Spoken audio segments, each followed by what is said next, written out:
la liberté. Moi, je m'identifie en tant que... Je pense que ça revient vraiment à cette question. Moi, j'ai grandi dans un petit village. Dans mon enfance à moi. Ça t'offre un autre regard.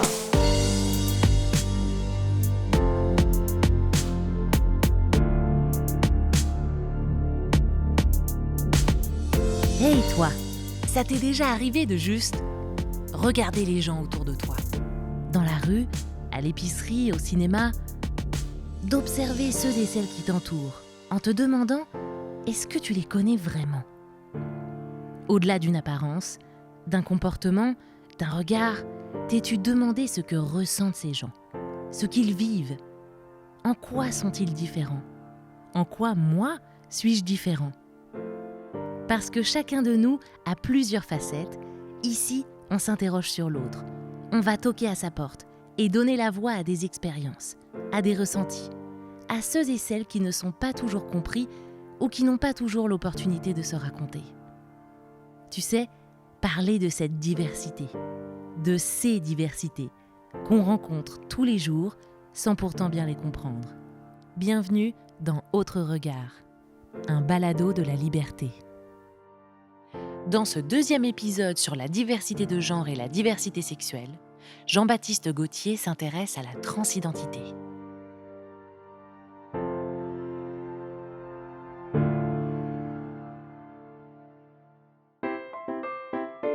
Quand on parle du genre, c'est important de définir ce qu'il y a comme physiologiquement, puis ce qu'il y a mentalement aussi. Qu'est-ce qui définit un homme? C'est la personne qui se définit comme un homme, qui se définit comme un homme. Et qu'est-ce qui me fait dire qu'une personne est un homme? Je peux pas savoir tant que la personne ne me dit pas que c'est un homme. Si les gens ils veulent dire qu'eux, ils sont une femme ou eux, ils se sentent comme ça, puis ils se sentent comme... La définition d'une femme, c'est à eux, ils ont complètement le droit de faire ça. Ce qui est plus important, je pense, c'est plus la définition, disons, psychologique. C'est comment, enfin, ce qui définit une femme, c'est simplement comment elle se définit. Si cette personne se définit comme femme, et voilà, ça définit une femme, en gros, simplement. Moi, je pense pas que c'est selon les faits physiques. Moi, je pense que c'est selon la personne veut s'identifier, comment que les autres se sentent comme personne, leur bien-être. Sais-tu ce que veut dire cisgenre? Non, j'ai aucune idée qu'est-ce que ça veut dire. Tu es cisgenre à la fois? J'ai l'impression que c'est souvent un truc qui est dit péjorativement. Alors, je sais pas si c'est vraiment quelque chose de péjoratif, mais je l'entends souvent dans un cas. Ah, c'est un homme cisgenre. Sais-tu ce que veut dire transgenre? Je me trompe peut-être, mais transgenre, c'est quand quelqu'un qui est né homme ou femme décide de s'identifier comme le sexe opposé. Je sais jamais dans quel sens on dit femme transgenre, c'est de homme à femme ou de femme à homme. Est-ce que c'est quelqu'un qui est né homme et qui se considère femme? Le plus important pour moi, c'est la définition psychologique, encore une fois, de est-ce que tu définis comme un homme ou comme une femme, et tu peux avoir un pénis et te définir comme une femme, ou voilà, simplement, ça dépend du processus de création identitaire. Voilà.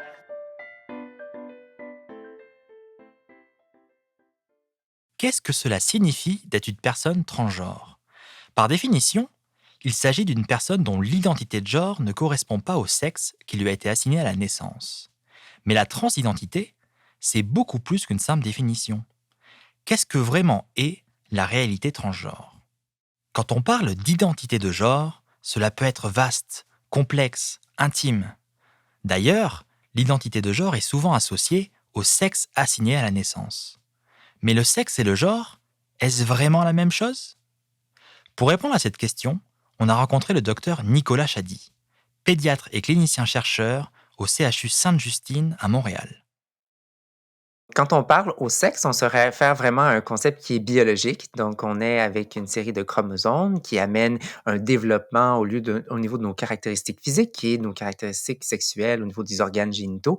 Puis, à partir de l'âge de la puberté, des changements physiques qui donnent une apparence plus masculine ou féminine. Donc, vraiment, sexe, c'est plutôt la biologie. Quand on parle de l'identité de genre, c'est un concept qui est plutôt social, donc qui vient des idéologies, des croyances, des cultures, et puis qui peut se construire et se ressentir de façon individuelle tout au long de la vie. Ça peut s'exprimer aussi de différentes façons. Donc, il y a plusieurs différentes conceptions, différentes façons d'exprimer son genre ou de le décrire. La majorité des gens vont utiliser un genre binaire, masculin ou féminin, mais on peut penser à plusieurs autres identités, par exemple une identité qui est non binaire, qui s'insère dans un continuum entre la masculinité et la féminité, mais il y a plusieurs autres identités de genre alternatives, comme par exemple une identité agenrée, une identité fluide, une identité neutre. Donc, une multitude de termes qui peuvent être utilisés pour mieux décrire ce que l'on ressent à l'intérieur, sachant que l'identité de genre, c'est quelque chose de très intime, de très profond, qui peut être vécu et exprimé de façon différente pour chaque personne. Comme l'explique le docteur Nicolas Chady, l'identité de genre s'exprime donc de manière différente pour chaque individu. Elle peut parfois aller à l'encontre du genre binaire, masculin-féminin, comme nous l'avons abordé dans le précédent épisode d'Autres regards, consacré à la non-binarité. La transidentité, elle, englobe plusieurs identités de genre, et par définition, représente une vraie différence avec le terme cisgenre. Donc, une personne cisgenre a donc un sexe qui est concordant avec son identité ou son expression de genre. Trans va aller pour toute identité qui serait différente ou non concordante avec le sexe assigné à la naissance. Donc, une personne transgenre n'est pas une personne nécessairement qui va passer d'une identité féminine à masculine, peut être simplement une personne qui a une identité qui est différente de celle de son sexe attribué à la naissance, incluant plusieurs des différentes identités que j'ai mentionnées plus tôt, non-binaire, fluide, neutre. Donc vraiment, c'est un terme plutôt parapluie, le terme transgenre, pour englober une multitude de différentes identités de genre qui sont non concordantes au sexe assigné à la naissance. Comme moi, je pense à ce que ça veut dire transidentité juste pour moi. Oui, ça inclut mes transitions, ça inclut mon parcours, ça inclut que je suis transgenre, mais ça aussi inclut le fait que je suis capable d'en parler, parce que pas tout le monde est capable de le faire. Hum, et encore, quand on pense au mot transgenre, on pense toujours, ah ben la personne va faire une transition, peut-être que ce soit médical avec des hormones, ou juste une transition dans leur vie privée, mais souvent encore, des fois, les gens transgenres, tout ce qu'ils ont besoin, c'est de changer leur nom, leur pronom, et ils veulent pas faire des changements médicaux. Et ça, c'est assez pour eux. C'est pas le cas pour tout le monde. Je sais que c'était pas le cas pour moi. Moi, je voulais une transition médicale. Est-ce que je suis plus transgenre qu'une personne qui n'a pas fait une transition médicale? Pas du tout. Parce que tout le monde a leurs préférences. Je sais qu'il y en a certains qui vont peut-être pas vouloir faire des hormones, mais ils vont peut-être avoir une transition médicale, juste pour enlever cette dysphorie du genre. Et c'est acceptable. Pour moi, transidentité, c'est vraiment juste inclure tout le monde, peu importe leur parcours, peu importe comment ils s'identifient sur le continuum, en fait, de l'identité du genre. Vous venez d'entendre Charlie, un franco-manitobain de 26 ans, engagé dans les questions de justice sociale et de santé mentale. Il se définit comme un homme transgenre et utilise les pronoms il, lui. Mais quand a-t-il pris conscience de son identité transgenre? D'ailleurs, à quel âge apparaissent nos premières pensées ou réflexions sur notre genre? Dans mon enfance à moi, je suis l'enfant de 2 professeurs, donc c'était quand même assez axé sur l'école quand je grandissais pour m'assurer que j'avais des bonnes notes. Mais moi, j'ai toujours su quand j'étais enfant, même aussi jeune que ça, être transgenre, c'était quelque chose que je connaissais pas comme mot, mais je savais toujours que j'étais un gars dans un corps d'une fille un peu. Donc même comme la nuit, je rêvais et j'espérais vraiment me réveiller comme étant homme, mais ça n'a jamais fonctionné. Ça arrive, c'est pas la fin du monde.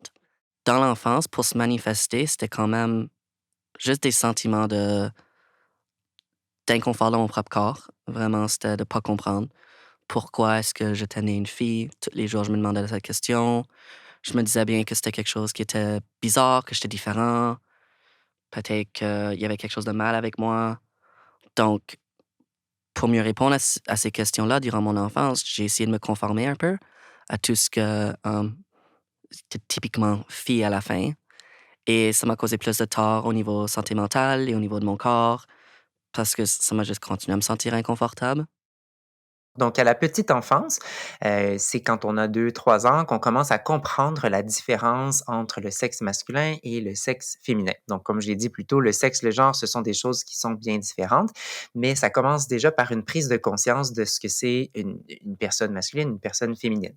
Et déjà, là, quand on arrive vers la petite école, 4 ans, 5 ans, on commence à exprimer certaines préférences, certains intérêts, et puis reconnaître que nous sommes d'un certain sexe. Et puis, avec ça, s'insère une expression de notre identité de genre. Tout au courant de l'enfance et de l'adolescence, l'identité de genre peut se construire, peut se consolider et jusqu'à l'âge adulte peut continuer à évoluer et à changer tout au cours du temps. Donc, on peut avoir une identité de genre qui change d'une période à l'autre de la vie, qui se consolide et puis effectivement, il peut y avoir des événements marquants de la vie, des rencontres, de l'information et tout ça qui peut amener une certaine découverte, une certaine prise de conscience, sachant que pour les personnes qui sont, par exemple, transgenres ou non-binaires, qui ont une identité de genre non concordante à leur sexe, des fois, on peut avoir besoin d'avoir de l'information pour comprendre quel peut être notre genre, pour pouvoir en discuter, pour pouvoir vraiment explorer cette facette-là de nous-mêmes.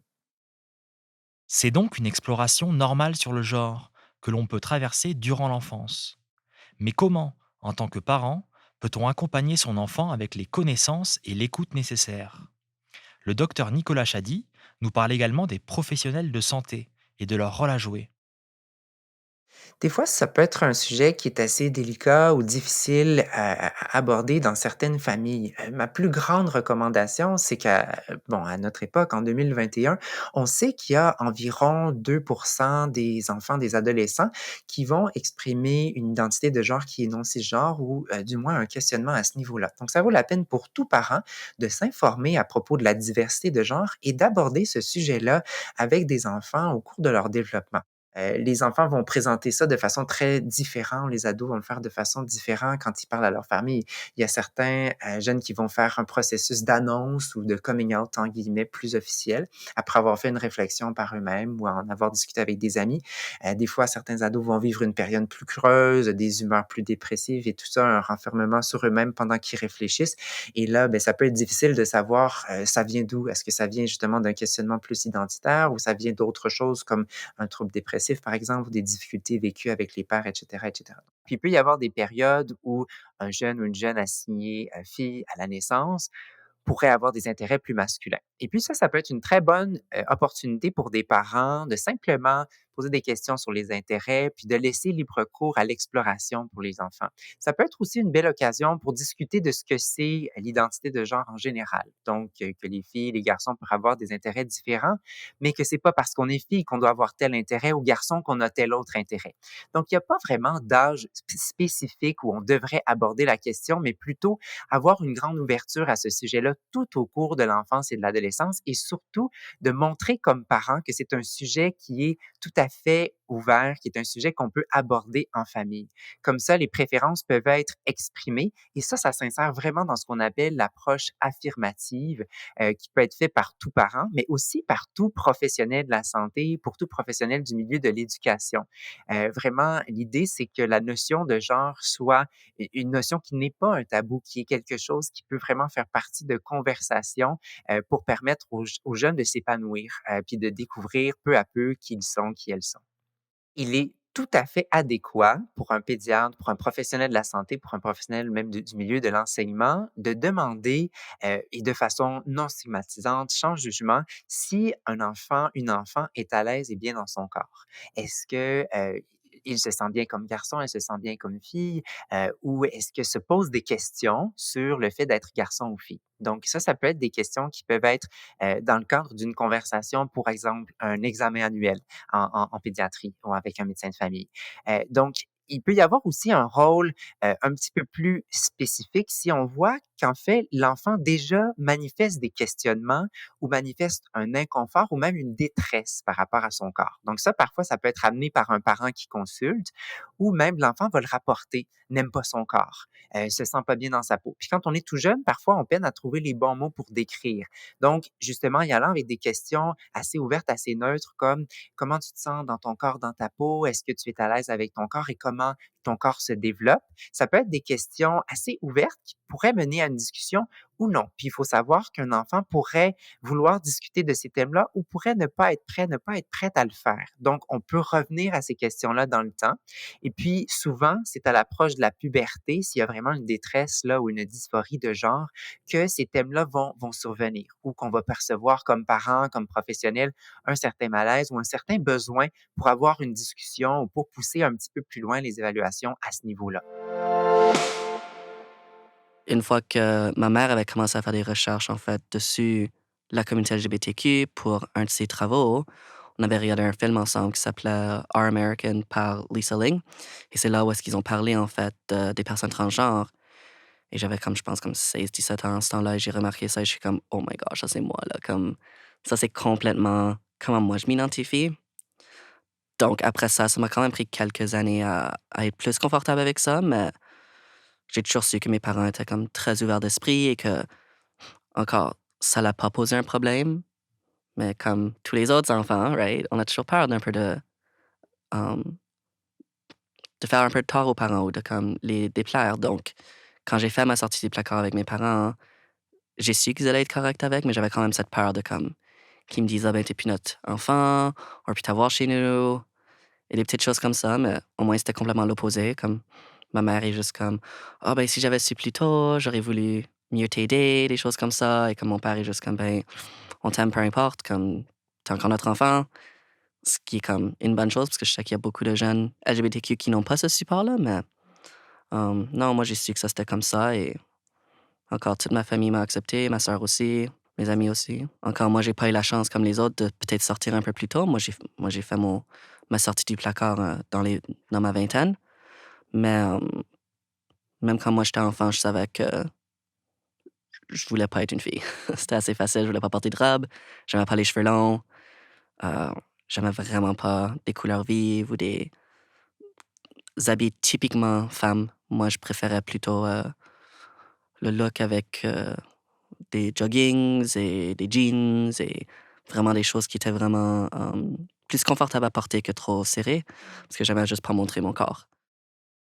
Comme le dit Charlie, il est très important de se sentir confortable avec ses vêtements, avec ce que l'on porte.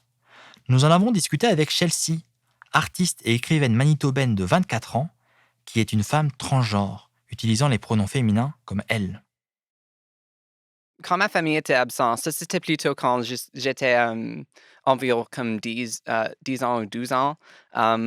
Mais quand ils étaient absents, c'était toujours comme 2 heures sans famille. Je vais aller chercher les robes de mes sœurs dans la chambre et juste les essayer, les porter pour ces 2 heures. Et en entendant, quand ils arrivaient à la maison, quick change.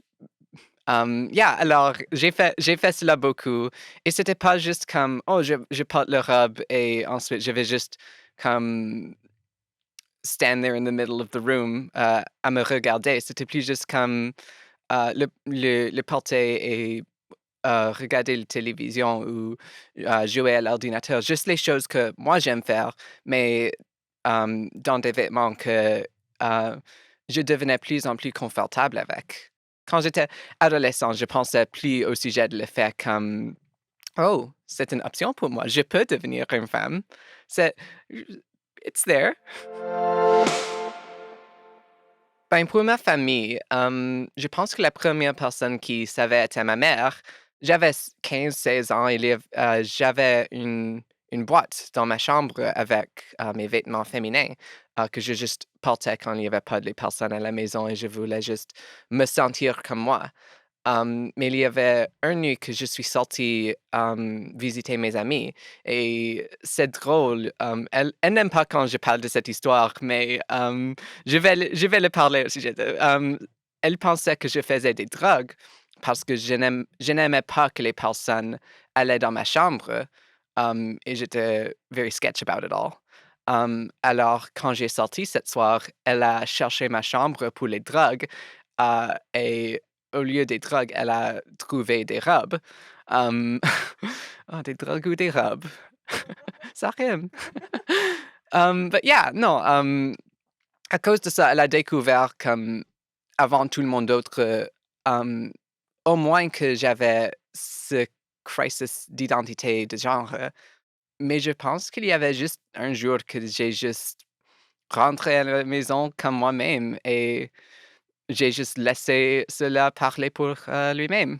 Et je pense qu'à ce temps, ma mère était confortable avec cela déjà. Hum, Finalement, que quand mon père avait des questions, elle était là pour lui guider un peu dans ce processus. Je me sens mieux dans ma peau, jusqu'à un certain degré. Il y a encore de la dysphorie du genre et ça va toujours exister, là, mais c'est pas aussi pire que c'était avant. Mais je pense en 5 ans, ce que j'ai vraiment remarqué comme changement en moi, c'est je suis plus confortable avec moi-même et j'ai vraiment cette confiance de faire ce que j'ai envie parce que maintenant, quand je me présente aux gens, je suis moi.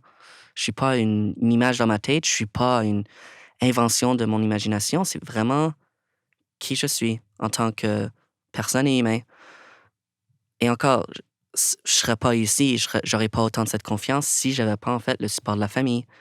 N'est-ce pas? Puis ça peut faire toute une différence dans la vie des gens.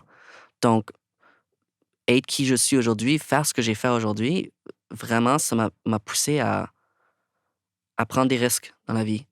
Et sans avoir fait cette transition, je suis plus que sûr que je serais pas ici aujourd'hui. Ça, je le sais. Mais en 5 ans, oui, encore les effets physiques, c'est super, parce que là, on me voit vraiment comme un homme.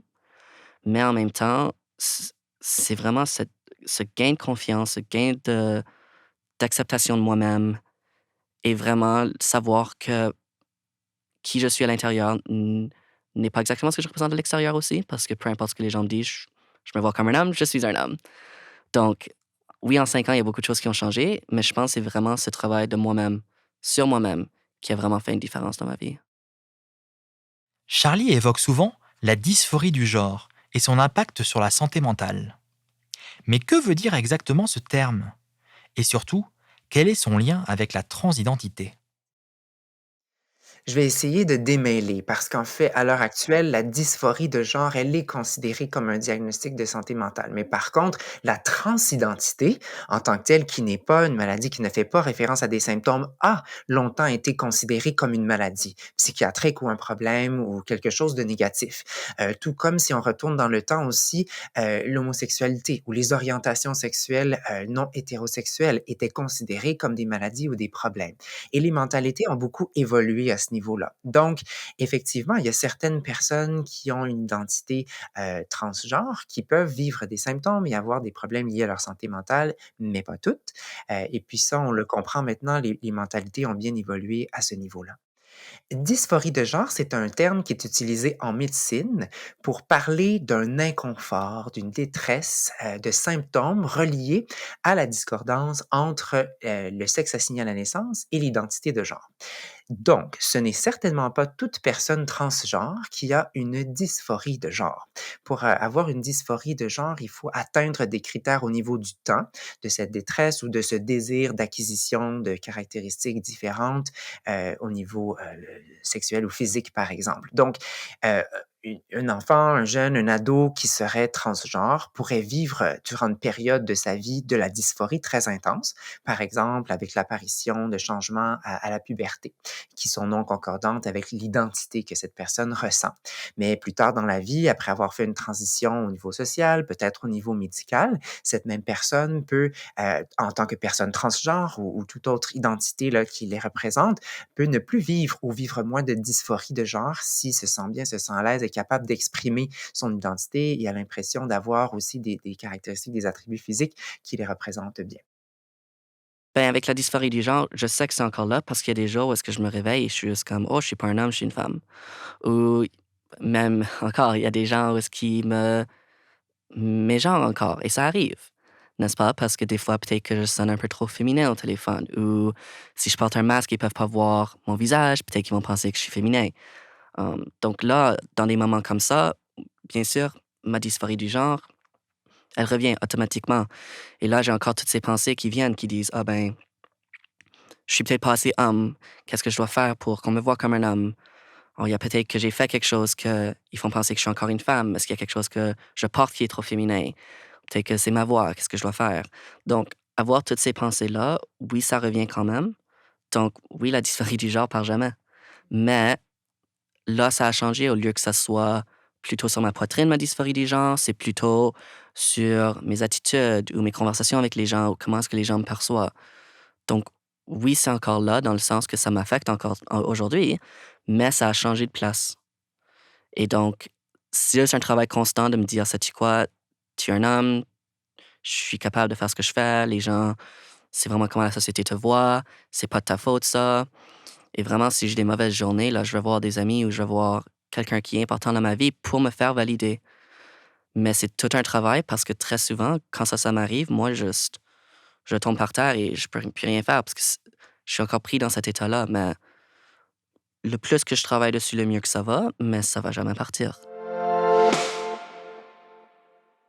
Une personne, ça l'affecte au niveau de leur genre et au niveau de leur identité. Donc, c'est vraiment la façon dont on peut se percevoir et comment les choses autour de nous font croire que on, on est mauvais à la fin ou qu'on est pas normal.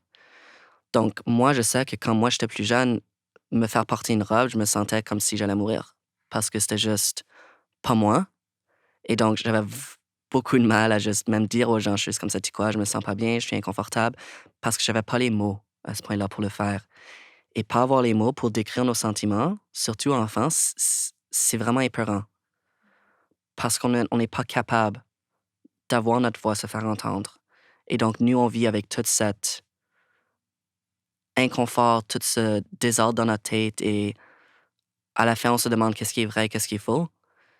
Et donc, juste avoir tout ça à vivre tout seul, quand j'étais plus jeune, juste parce que, encore, je connaissais pas les mots et mes parents ne savaient pas non plus, c'était épeurant parce que, encore, je savais pas combien de temps je voulais vivre avec toute cette douleur-là en moi. Hum, encore, c'est pas quelque chose de méchant, avoir la dysphorie du genre, là, mais c'est juste épeurant de pas savoir c'est quoi les mots. Mais une fois que tu as trouvé des gens avec qui tu peux en parler de la dysphorie du genre, ça s'améliore parce que tu peux voir qu'il y a d'autres personnes qui ont le même vécu que toi. Et là, ça le fait moins épeurant et ça le fait plus normal. Ça se fait du bien. L'importance d'en parler. Charlie et le docteur Nicolas Chady ont bien compris qu'il était nécessaire de maîtriser le vocabulaire de l'identité de genre et de la transidentité. Il est important de partager les histoires vécues et de sensibiliser à la fois les personnes transgenres et leur entourage. Maintenant que je suis un adulte et que je peux voir l'importance d'avoir ce vocabulaire et l'importance d'avoir ces connaissances-là, ça ferait toute une différence dans la vie de quelqu'un. Pour moi, c'est vraiment important quand je fais des présentations sur la diversité sexuelle et de l'identité du genre ou quand je fais des articles dans les journaux ou même quand je parle de mon histoire, je trouve que c'est toujours important d'utiliser des mots concrets comme la dysphorie du genre, l'identité du genre, être transgenre. Parce que si on n'utilise pas ce vocabulaire-là, on est juste en train de minimiser le tout. Et c'est pas ça le but de qu'est-ce que moi je fais. Si moi j'avais ça quand j'étais plus jeune, je pense que j'aurais fait ma sortie du PACOR beaucoup plus tôt. C'était pas le cas. Maintenant que je suis un adulte et que je fais ça de plus en plus, je vois beaucoup plus de jeunes sortir beaucoup plus tôt. Moi, je connais un jeune qui est sorti quand ils avaient 2 ans en tant que personne transgenre. Et encore, c'est parce qu'ils avaient ce vocabulaire, ils avaient cette notion de qui ils étaient et ils ont de la chance que leurs parents ont vraiment fait ce travail aussi avec les éduquer. Donc, le plus qu'on utilise des mots comme ça, le plus qu'on parle de ce sujet, va faire une différence. Et moi, j'aurais vraiment voulu avoir ça quand j'étais jeune. Donc, là, je m'assure d'avoir ça en tant qu'adulte pour m'assurer que les générations futures, ben, ils vont avoir ce vocabulaire, ils vont pouvoir s'exprimer plus tôt que moi. Moi, je pense que le fait que la société est plus acceptante, plus au courant de cette diversité de genre-là, c'est un positif parce que ça peut permettre à certains enfants qui se questionneraient, par exemple, et qui, à une autre époque, n'auraient pas su que c'est possible d'avoir une autre identité de genre, de le faire un peu plus tôt et de faire descendre certaines barrières et certaines stigmatisations. Ce qu'on sait, par contre, par la recherche, et ça, c'est très clair, c'est que chez les jeunes qui manifestent une identité de genre différentes ou même une dysphorie, un inconfort avec leurs caractéristiques sexuelles et tout ça durant l'adolescence, les périodes plus jeunes de la vie. Le fait d'attendre très longtemps avant d'avoir accès à des services, des intervenants, du soutien, ça peut être très difficile, très négatif et amener des problèmes au niveau de la santé mentale. Donc, il y a définitivement, aussitôt qu'on le sait qu'il y a un questionnement, qu'il y a un processus d'exploration, de découverte, un avantage à offrir du soutien, à offrir des services pour permettre à cette personne-là de se découvrir, de s'épanouir et puis de vivre dans son identité ressentie. C'est la curiosité des gens qui vont guider les interactions et non parce qu'ils veulent en fait apprendre. C'est ça ce que j'ai remarqué le plus. Mais avec les jeunes, c'est beaucoup plus différent parce que quand je fais des présentations comme ça, ils sont comme «Oh oui, on a déjà entendu ça. Oh oui, on connaît ça. Ben, moi, je connais des gens qui sont homosexuels. Donc, pourquoi est-ce que tu viens nous expliquer tout ça?» Et je pense que c'est juste comme un bon rappel de voir que comme les jeunes de nos jours sont très bien éduqués. Encore, d'où ça vient? Est-ce que c'est mal éduqué? Peut-être qu'ils ont une mauvaise définition. Mais en même temps, moi, quand je fais des présentations comme ça, surtout avec des jeunes ou dans les écoles, je laisse vraiment les jeunes parler. Parce que je pense qu'eux, ils vont m'éduquer aussi sur certains mots que moi, je connais pas. Et quand ça vient plutôt avec des interactions avec des personnes qui sont un peu plus vieux, peut-être mon âge ou un peu plus vieux que moi, là, c'est beaucoup plus renforcé sur comment est-ce qu'on parle. Comment est-ce qu'on interagit avec les gens? C'est quoi les questions à poser? C'est quoi les mythes? Et des petites choses comme ça parce que eux, ils ont peut-être grandi différemment que moi. Mais moi, je leur dis tout le temps, je suis comme, posez des questions. Si c'est une question inappropriée, je vais vous le dire et je vais juste pas y répondre. Mais je ne veux pas que vous pensiez qu'il y a des mauvaises questions. Parce que les gens ont tellement peur de poser des questions sur un sujet spécifique qu'à la fin, ça cause plus de tort que de bien. Parce que s'il n'y a personne pour les expliquer pourquoi cette question est inappropriée, ils vont juste continuer à la poser sans y penser. Oui, le plus que j'en parle, le plus que je suis engagé, je fais peut-être pas une différence dans la vie de tout le monde, mais même si je fais dans la différence dans la vie d'une personne, moi, ça me va. Je sais que ça fait une différence dans ma vie et c'est ce qui est le plus important pour moi. Charlie nous rappelle donc qu'il est toujours important de se questionner, d'être curieux et attentif aux besoins des personnes non cisgenres, qui sont identiques à ceux des personnes cisgenres. Je pense qu'en général, les ados transgenres ont besoin de ce que tous les ados ont besoin, c'est-à-dire de pouvoir, grandir, de pouvoir se développer, s'épanouir dans toutes les sphères de leur vie, que ça soit au niveau de la famille, des relations sociales, de l'école, des passe-temps, et puis de la santé, bien évidemment. Donc tout ce qui va permettre l'atteinte de ce fonctionnement-là en tant qu'ado, va être nécessaire. S'il y a des questionnements ou des besoins au niveau plutôt psychologique, ben, il faut être là pour pouvoir les soutenir avec des intervenants qui auraient des connaissances dans ce domaine-là.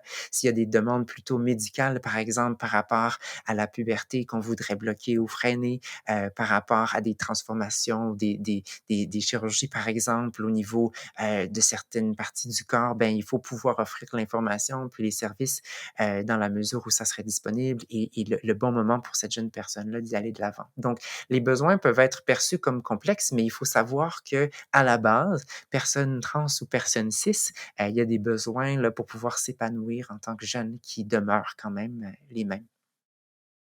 Comme 2010-2011, ce n'était pas un monde très acceptant pour les personnes transgenres et comme il n'y avait pas beaucoup de médias au sujet de les personnes transgenres, quand tu les voyais dans les nouvelles ou sur l'Internet, c'était toujours avec l'idée que les personnes transgenres étaient différents et étranges et pas normales. Et quand je l'ai découvert pour moi-même, j'étais comme, oh, moi, je suis pas normal aussi. Et je vais être dans un monde où je serai perçu euh, comme un freak. Alors, je pense que j'étais peur. J'avais peur, mais je pense que cette peur a vraiment vite changé quand j'ai commencé à parler avec mes amis au sujet de cela. Ils ont me vite accepté.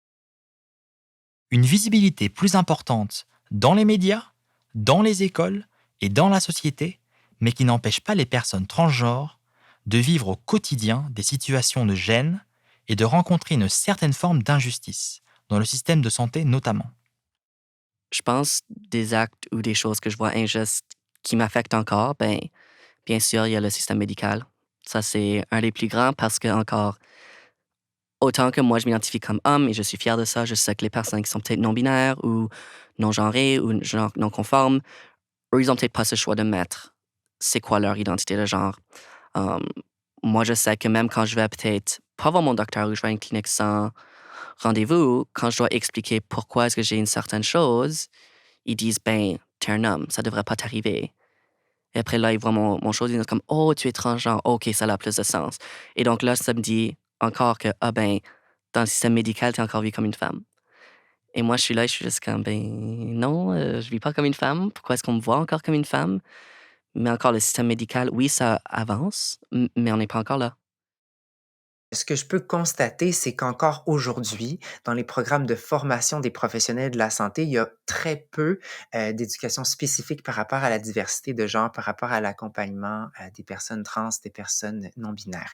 Donc ça, déjà, ça dénote qu'il y a un manque à combler. Chez les professionnels déjà en pratique, parfois, il y a des idées qui sont pas tout à fait fondées sur les expériences qu'on sait qui sont vraies, sur des connaissances qui ont changé avec le temps. Donc, il y a un besoin de formation continue, de sensibilisation, d'éducation à travers tout le réseau de la santé, des services sociaux, pour mieux pouvoir soutenir les personnes trans. Ce qu'on sait aussi, c'est que l'accès aux services spécialisés demeure très difficile, surtout à l'extérieur des grandes villes. Dans certaines villes ou dans certains endroits, il y a des professionnels qui connaissent bien, qui sont à l'aise, qui peuvent donner les soins, qui peuvent soutenir, mais ce n'est pas partout. Donc, il y a des délais d'attente ou d'accès qui sont parfois frustrants et difficiles pour les personnes trans, les personnes avec une identité non cis qui voudraient avoir accès à ces services-là de façon respectueuse, de façon ouverte, de façon affirmative. Donc, il y a vraiment beaucoup de choses qui peuvent encore évoluer, qui devraient évoluer avec le temps.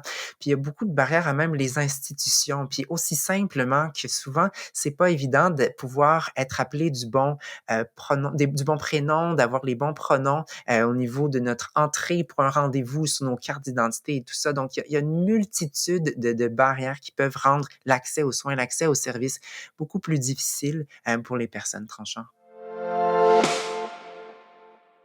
Une autre chose que moi j'avais remarqué quand moi je faisais ma transition avec le système médical même, c'est quand je voulais changer mon nom. Si j'avais pas les papiers appropriés, ils allaient pas utiliser mon nom que je préférais. Donc, juste encore se faire réentendre mon ancien prénom me disait à la fin, je devrais même pas venir ici. Je devrais même pas aller voir un docteur, ça vaut pas la peine. Donc, oui, le système médical, c'est un obstacle. Je pense pas beaucoup plus de personnes non aussi parce qu'il y a encore toutes les barrières socio-économiques. Mais moi, le plus en plus que j'allais le voir, le plus en plus ça me laissait savoir que je devrais pas être ici, que je devrais pas aller voir un docteur à la fin parce que je vais pas me faire valider. Si on utilisait mon ancien prénom tout le temps, moi, je dirais toujours, ah ben, on me remet dans cette case de femme. Et j'ai pas envie de retourner là-bas parce que encore, c'était pas que des mauvais souvenirs, mais c'était que des mauvais sentiments. Donc, pour moi, quand je travaille souvent avec des gens qui sont transgenres, je leur demande toujours, c'est quoi le prénom que tu veux que je t'appelle? Et non, ah ben, je vois sur tes papiers que c'est ça ton prénom. Parce que c'est pas ça le but. Tu veux avoir des meilleures interactions avec les gens, c'est important de savoir c'est quoi leur prénom et leur pronom. Et c'est pas commun en ce moment. C'est pas quelque chose que les gens vont juste faire automatiquement. Tandis que moi, j'ai mis ça dans toutes mes pratiques, je fais ça avec tout le monde et c'est beaucoup plus facile de cette façon-là. Et il y a beaucoup plus de respect. Mais quand on fait encore l'ancien prénom ou le dead name, comme on dit, oui, ça affecte à tous les niveaux d'une personne parce que ça nous remet dans cette idée-là, ça nous remet dans ces sentiments-là. Donc, pour moi, juste entendre mon ancien prénom, moi, je sais que je vais pas vouloir sortir, je vais plus vouloir voir la personne, je vais plus vouloir parler avec des gens dans cet entourage. Si ça m'arrivait au travail, je sais que je voudrais plus retourner au travail. J'aurais trop peur de non seulement des conséquences, mais de ce que les gens pensent de moi. Et je devrais pas avoir à vivre avec ça. Charlie nous parle donc de la nécessité d'être respecté et du besoin de représentation en tant que personne transgenre. On a besoin, en fait, plus de support pour que ce soit pas toujours aux jeunes de parler, pour que ce soit pas toujours à moi de mettre ma voix en premier pour avoir des services que tous les autres ont le droit. Juste parce que je suis un homme transgenre, ça veut pas dire que j'ai pas le droit au même respect ou au même service que les autres. Mais encore, on avance avec la société. Et vraiment, l'idéologie de la société dans un genre binaire, ça pose énormément d'obstacles. Mais on peut voir que ça a commencé à faire un déclic dans les organismes. Donc, on utilise un peu plus de langage neutre.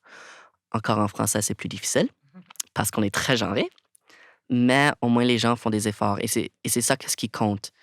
Mais il faut continuer à nommer ces actes de discrimination, même s'ils sont inconscients ou même s'ils sont faits de façon très évidente. S'il n'y a personne pour les nommer, ça va juste continuer à garder ce système qui est archaïque et les choses vont pas changer. Et on veut que les choses changent pour le futur. Certaines choses qui sont plus concrètes dans les besoins que moi j'ai déjà entendu, c'est toujours quelque chose que moi je pense qu'on a besoin à tout temps, c'est des salles de bain neutres. Juste parce que, encore, on ne sait pas comment les gens vont réagir, n'est-ce pas? Il y a les lois de salles de bain aux États-Unis et ça pourrait nous affecter ici au Canada aussi. Moi, je sais que quand je vais à la piscine, je me sens inconfortable dans le vestiaire des hommes parce que je ne sais jamais comment est-ce que les hommes vont me voir. Mais si j'avais des vestiaires neutres ou une place où est-ce que je pourrais me changer sans me faire juger, oui, ça me mettrait plus confortable parce que pour moi, ma sécurité est toujours en jeu, peu importe où est-ce que je vais. Et je pense que pour des personnes qui sont peut-être non-binaires ou qui sont encore en train de faire leur sortir du placard où est-ce qu'ils ne passent pas autant que moi, ça peut les mettre en danger. Donc, c'est encore où est-ce qu'ils vont se mettre pour les salles de bain ou même pour les vestiaires. Pour sûr, ça, c'est quelque chose qui doit changer. Je pense que tout le monde devrait avoir des salles de bain neutres dans tous les lieux parce qu'à la maison, toutes les salles de bain sont neutres et on ne juge pas. On n'est pas encore là. Mais quand on commence à mettre des nouvelles organismes en place ou même des nouveaux bâtiments, ils pensent à ça, les gens. Parce que c'est plus que pour la communauté LGBTQ, c'est aussi pour la communauté qui ont des besoins spéciaux à la fin, qui sont des besoins d'accessibilité. Et on doit penser à tout ça.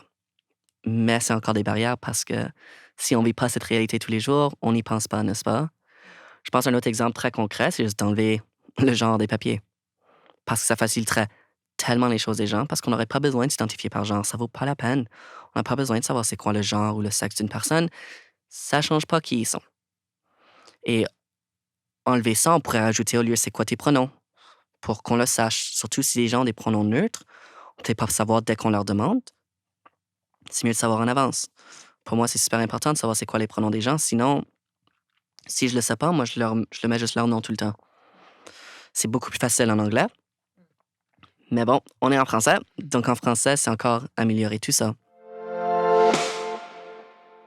Il y a beaucoup de choses que je veux voir dans le futur pour la transidentité et la diversité de genre. Et ça commence même avec juste avoir plus de personnes transgenres dans les places d'emploi. C'est difficile que les personnes transgenres ont ces opportunités que les personnes cisgenres ont. Mais pour beaucoup de nous, c'est juste... Nous sommes juste des personnes normales et on veut travailler comme normal.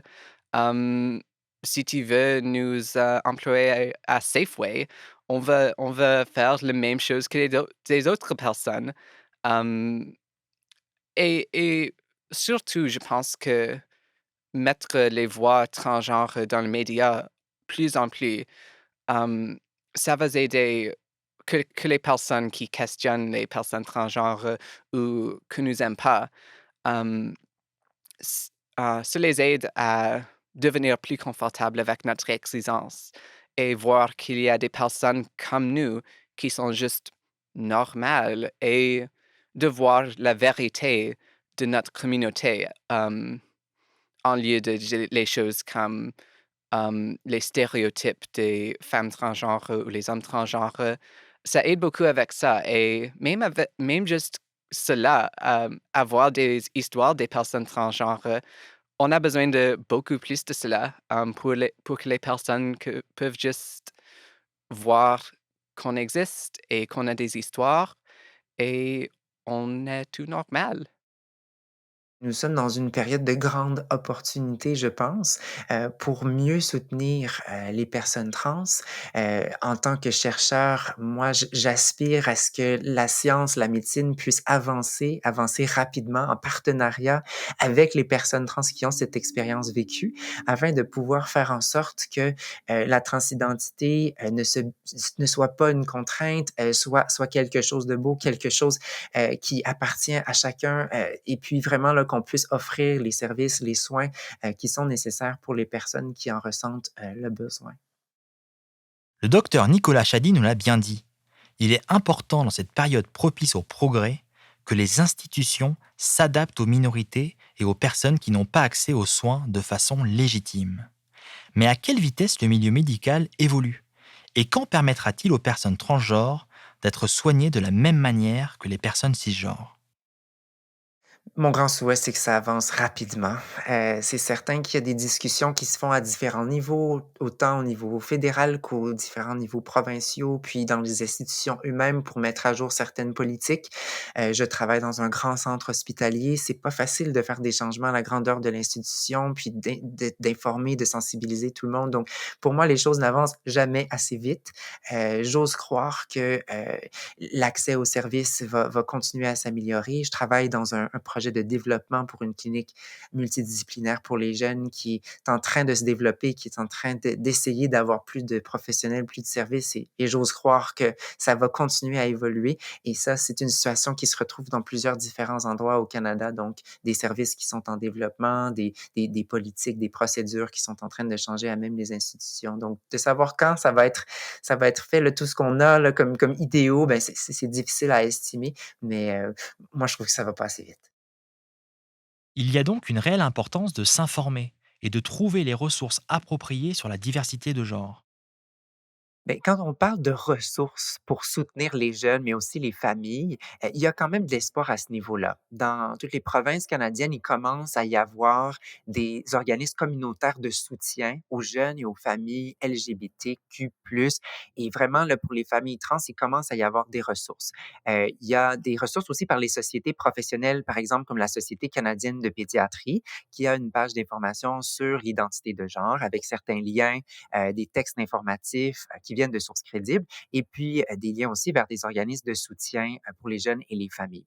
Donc, c'est de s'informer à savoir qu'est-ce qui est disponible dans notre secteur, dans notre région et puis ben, de ne pas hésiter à poser la question à notre médecin, à nos professionnels de la santé, à savoir si eux ont eu des contacts avec des professionnels ou ont des ressources à suggérer.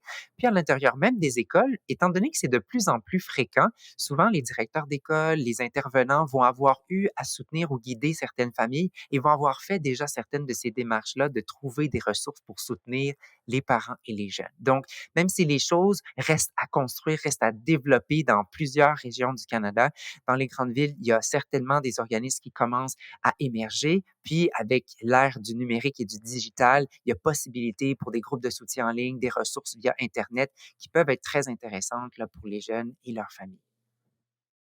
Hors micro, Charlie nous a partagé ses meilleures ressources en termes d'appui et d'information pour les jeunes. Se tourner vers son cercle d'amis ou son conseiller scolaire est une option. Sur Internet, il y a Jeunesse J'écoute ou Interligne, la ligne d'écoute LGBTQ. À Winnipeg, il y a le Rainbow Resource Center et, en français, le collectif LGBTQ du Manitoba. Le docteur Nicolas Chady, quant à lui, imagine encore plus de soutien. Dans un monde idéal, je pense qu'il devrait y avoir au moins un ou une intervenante, intervenant désigné dans chaque école pour que les jeunes puissent savoir à qui s'adresser, où aller, s'il y a des questions liées à la diversité de genre. Et je dois dire que dans de plus en plus d'écoles, ça devient présent. On sait qu'on peut s'adresser à une intervenante, un intervenant, un directeur, un prof. Un autre souhait, ce serait que dans chaque région, il y a effectivement des organismes de soutien pour des groupes, pour des partages d'informations. Un autre souhait, ce serait qu'à l'intérieur de tous les établissements de santé pédiatrique, il y ait soit des cliniques désignées ou au moins des professionnels qui se sentent outillés pour soutenir, pour accompagner les familles. Et puis qu'avec le temps, avec la formation à l'ensemble du Canada, qu'on puisse avoir un bon réseau de soutien, si c'est pas chez tous les professionnels, mais au moins accessible à tous les Canadiens, là, les Canadiennes dans le pays. Donc, il y a beaucoup à bâtir. Puis je pense qu'on est sur la bonne voie vu l'intérêt que les professionnels commencent à démontrer, vu le besoin qui commence à être clairement démontré aussi. Puis grâce au travail, je le dirais, assez impressionnant puis incroyable de plusieurs leaders, d'intervenants communautaires, de jeunes, de gens moins jeunes qui ont des expériences vécues et qui mettent en place des outils, puis des partages d'informations, des forums pour permettre de soutenir les jeunes qui se découvrent là à travers la diversité de genre. Quand on entend les témoignages de Chelsea et de Charlie, on comprend l'importance de s'affirmer pleinement en tant que personne transgenre, d'assumer nos différences pour justement se sentir normal. C'est le principe même de la diversité. Mais alors, est-ce que cette affirmation de soi se symbolise dans ce qu'on appelle la transition? Je dirais, je suis juste plus à l'aise avec moi-même, juste de façon que je me sens plus comme moi-même. Avant que j'ai sorti, je me sentais un peu comme un personnage que je jouais. Et c'était un personnage amusant. J'aimais ce personnage, mais ce n'était pas tout moi. Mais maintenant, je me sens tout moi. La place que je prends, ou que je laisse au moins ma transidentité prendre, c'est, je veux pas que ça soit ce qui me définit dans ma vie. Parce qu'à la fin, je suis un homme. Je suis une personne qui, je pense, est gentille. Je pense qui a le droit d'être heureux, qui a le droit d'avoir ses propres rêves, qui a le droit d'être heureux dans une relation, qui a le droit d'avoir un emploi comme n'importe qui. Mais je ne laisse pas mon identité se faire cacher non plus. Je veux pas retourner dans le placard. J'ai plus l'énergie de retourner dans le placard. Ça prend trop de temps et ça prend trop d'espace. C'est trop négatif. Donc, qu'est-ce que moi je fais avec mon identité vraiment, c'est j'utilise mon identité pour permettre à d'autres d'avoir cette voix, de se faire entendre et de se faire valider. Je sais que quand moi je vais dans un nouveau lieu de travail ou même quand je fais du bénévolat, c'est quelque chose que je suis honnête avec. Je suis pas en train de le cacher. Et je dis toujours aux gens, si tu as des questions, viens me les poser. Est-ce que tu es sûr? Est-ce que tu es sûr de ton choix? Est-ce que tu es sûr que tu veux faire tout ça? Parce qu'à la fin, ils sont comme, tu vas avoir de la violence envers toi, tu vas te faire intimider, tu vas te faire insulter. Et très souvent, moi, je leur dis, si je n'étais pas sûr, j'aurais pas pris toutes les étapes que j'aurais déjà mis en place. N'est-ce pas? Pour moi, c'est pas une phase. C'est pas une décision que j'ai prise avec un cœur aussi léger que possible. Moi, je l'ai pris parce que je savais que ma vie était en péril à la fin et je ne regrette jamais cette décision. Mais pour les gens qui comprennent pas, peut-être que pour eux, ils disent « Ah ben, c'est juste une phase. Peut-être que c'est pas quelque chose que tu comprends assez bien. » Comme si juste... Les gens juste se questionnent parce qu'eux, ils ont jamais peut-être eu à se questionner sur leur genre ou leur identité de genre. Et juste cette honnêteté, juste cette authenticité avec ma propre identité, ça met les gens un peu plus à l'aise. Et après là, ils me voient pas seulement comme étant transgenre, mais ils me voient comme étant moi-même. Parce que si je le cachais le plus en plus que je le niais peut-être, ça serait presque si je suis pas fier de ça. Et je suis très fier de mon identité transgenre. C'est quelque chose que je porte avec honneur à la fin parce que c'est quelque chose qui m'aide à être une meilleure personne. Mais je laisse pas quitter ma vie. Oui, j'en suis fier de ça, mais je suis plus qu'une personne transgenre. Et je dis ça tout le temps. Et c'est ça que j'aime passer comme message aux gens, c'est que même si on fait partie d'une minorité ou même si on fait partie d'un groupe marginalisé, on est plus que ça, on est plus que notre identité, on est humain à la fin et on mérite le même respect que tout le monde.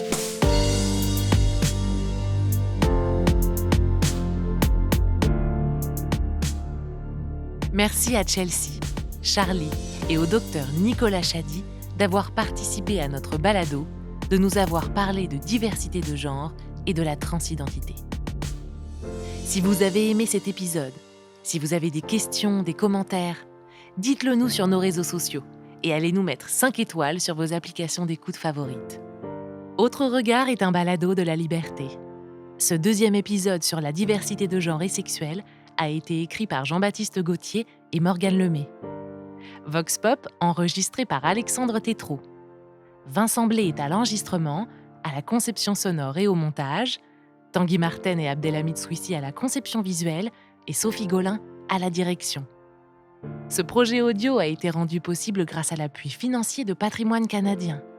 Rendez-vous la semaine prochaine pour un nouvel épisode d'Autres regards.